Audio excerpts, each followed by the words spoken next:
দেখো বন্ধুরা, আজকের রেসিপি হলো পুঙ্কা শাক। এখানে পুঙ্কা শাকটাকে ভালো করে বেছে ধুয়ে কেটে নেওয়া হয়েছে। এখানে কিছুটা বেগুনও কেটে নেওয়া হয়েছে। এবারে কড়াইতে তেল দেওয়া হয়েছে। এখানে দেখো কড়াইতে তেল গরম হয়ে গেছে। আমি কিছুটা কাজু বাদাম নিলাম, এটা ভেজে তুলে নেব। দেখো এখানে আমি কাজু বাদামটা ভেজে তুলে নিয়েছি। এবারে সেই তেলেই কালো জিরা ফোড়ন দিয়ে দিলাম। এবার এখানে বেগুনগুলো দিয়ে ভাজবো। সাথে আমি কিছুটা কাঁচা লঙ্কাও দিয়ে দিলাম। এবার এটা আমি ভাজা ভাজা করে নেব। এখানে দেখো আমি কাজু বাদামটা এটার মধ্যে গুঁড়ো করে নেবো। এখানে দেখো বেগুনটা আমার ভাজা হয়ে গেছে। এবারে আমি শাকটা দিয়ে দেবো। দেখো এখানে আমি শাকটা দিয়ে দিয়েছি। এবারে এখানে আমি পরিমাণ মতো লবণ দিয়ে দিলাম। তো শাকটা দিয়ে আমার কতটা জল বেরিয়ে গেছে।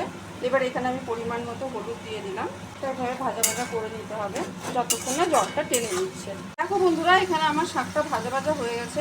এবার এখানে আমি আদা বাটা রেখেছি, সেটা দিয়ে দিলাম। এখানে দেখো বন্ধুরা, শাকটা আমার ভাজা ভাজা হয়ে গেছে। এখানে যে কাজু বাদামটা ভেজে গুঁড়ো করে রেখেছি, নামানোর আগে এবার এটা দিয়ে দেবো।